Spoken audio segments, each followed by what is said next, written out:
In this video, I'll explain a few of the count options, count formulas, and help you understand easy, dynamic ways of being able to create a mini dashboard for anyone that might be interested.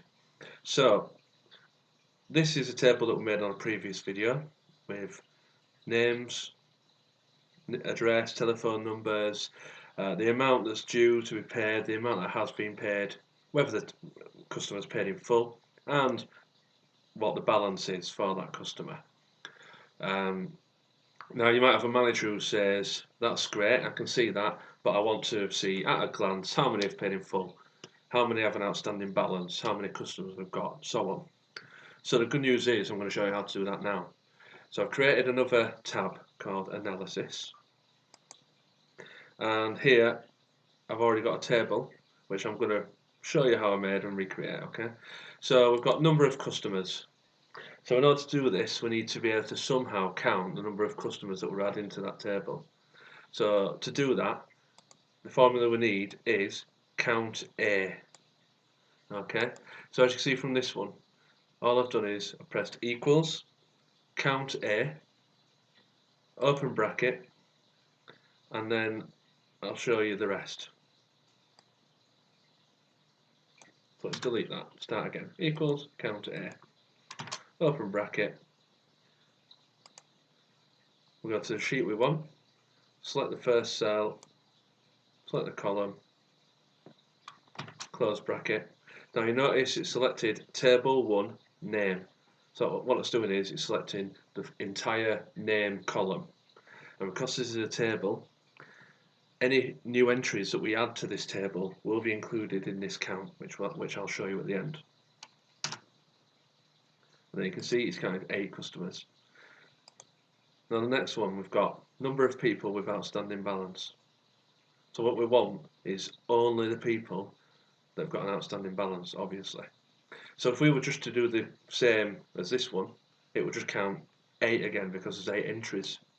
So count A basically counts anything that's got an entry in there. So if I delete this one, you'll see that now it's saying we've got 7 customers because one of them is blank. So that's why it's dynamic. So if you start removing people, you don't have them as customers anymore. For some reason you don't want to keep a record that they ever were a customer, take it out, and it's not going to count them in the count. Okay, so we don't want to do that there because we only want people with a certain specific condition, which is that they still owe us money. So people in the outstanding balance column, we don't want this person that we owe £50 to, that's in credit, we don't want that person to be counted. We don't want these people to be counted, that are 0. We just want these 2 that owe us £100, okay? So the way we're going to do that is shown in this formula that we've done here. And we're using a formula called the count if function, okay?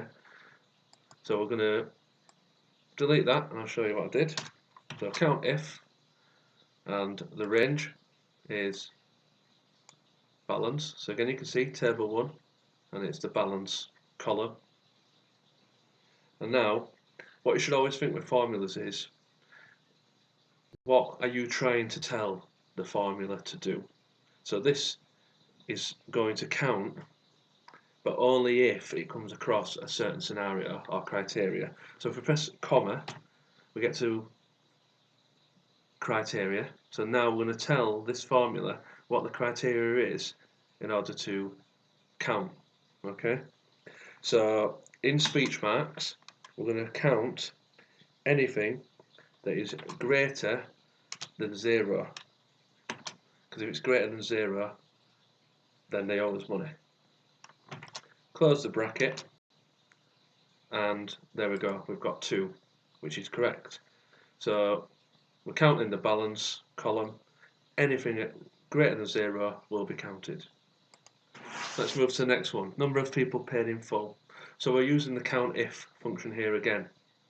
We're selecting table 1 paid in full column, but this time we're going to put the condition or criteria as yes. So what we're saying there is, tell this formula what you want to know. So count me if.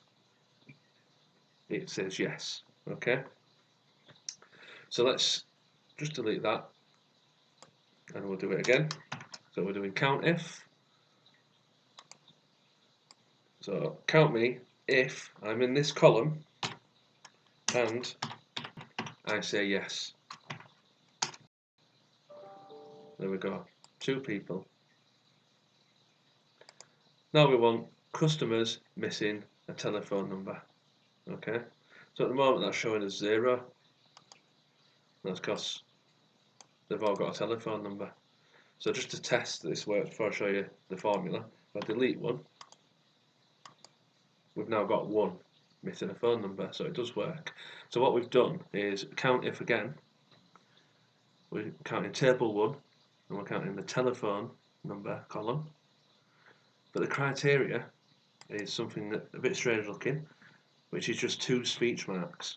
Okay, so those 2 speech marks in formulas in Excel indicate blank. So what you're telling this formula is count me if I'm in this telephone column and I'm blank.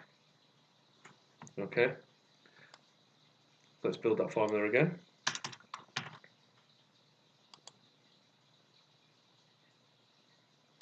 So count me if I'm in this column and I'm blank. And we've got 1. So if we delete all of these numbers, we've got 8. So now we can see we've got 8 customers, 2 have got an outstanding balance, 2 have paid in full, and 8 are missing a telephone number. Okay.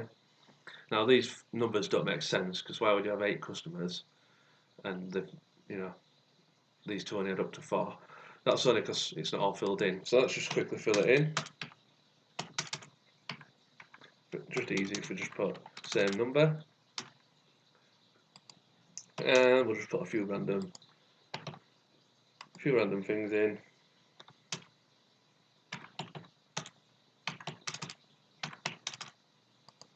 Okay, so now we can see we've got 3 that owe us money, we've got 2 that we owe money, but overall 5 that have paid in full, okay, and 3 that haven't. So that should be reflected on this. We've got 5 that have paid in full, 3 that haven't. That matches the number of customers, and we've still got 8 customers missing telephone numbers. So on this particular day, whoever has registered these customers hasn't got a telephone number. So we're going to have to, next time they call or write, we're going to need to make sure we enter those telephone numbers. It's a good way for managers to be able to spot anything that's getting missed.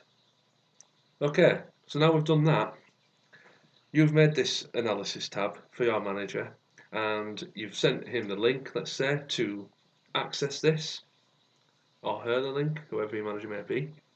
Now, they could come in and they just have a look at this and then they just type over it and all of a sudden the formula's gone. So now that you're going to have to try and remember now what you did and how that worked, and especially if you do it in all of them, it's going to cause a nightmare. So the easiest way around that is to protect these formulas, these cells. But you don't want to just protect the sheet because you won't be able to type anywhere. So if you just start typing there, that's fine. But if you go to review and protect sheet,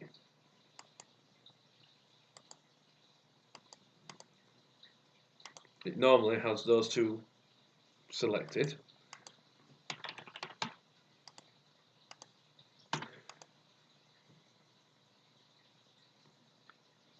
Okay, sorry, just to explain what's happened here, I've already set this up, so that's why it's not working. So I'll just show you what I did. Okay, so select this,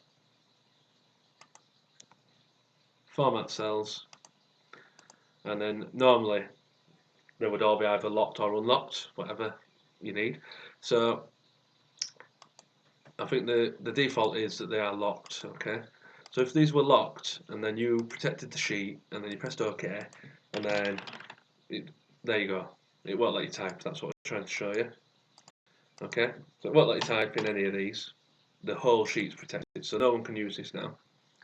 Well, that's not really good. You want to be able to use certain aspects of a sheet and not be able to use other areas.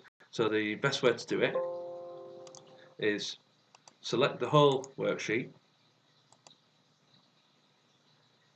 make it all unlocked, but then just select the cells that you want to protect and make sure they are locked. Then when you protect the sheet, untick where it says that you can select the locked cells. So now it won't even let me click into them. I can't edit them, but if I want, I can just do what I want in all of the other cells. So now you can send this to your manager. You know that they're protected. Your manager cannot break those formulas. You can continue adding to this table, and these dynamic formulas will keep updating. Now, I'll just unprotect that so we can look at the formulas again as a recap. We've used Counta, and it's table 1 name column. Now I'm going to show you something about this table. So it's called table 1 by default, and you can rename the table. So if you go to table design, and let's just call this customer list with no spaces. I've renamed that table customer list, but we were looking in table 1. So what's happened to the formulas? So they've now dynamically adopted that new name. So we're counting in the customer list table. It knows it's the same table, and we're looking in the name column.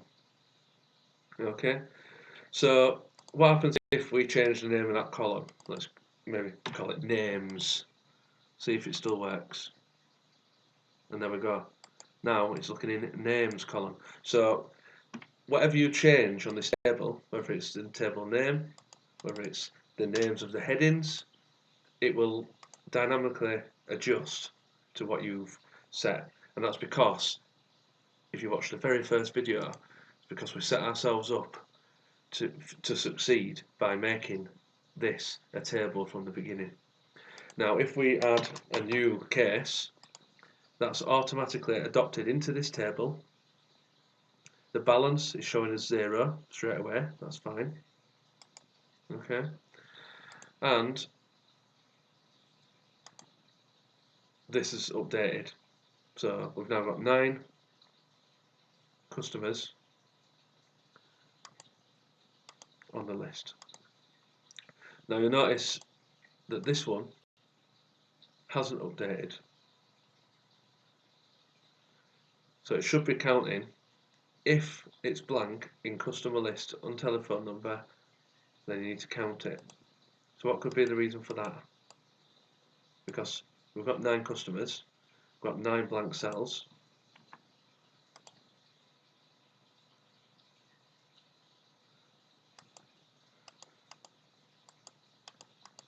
And the reason is that the cell had not been clicked into. Okay, so normally you would go through the cell. So you'd add new name, you'd add address, and then you'd at least press across into the cell to then go across to amount due. So you'd always be in the cell. But if it's ever not counting correctly, okay, it's because you've not selected the cell. So just be wary of that. So that was just an example to show you how dynamic it is.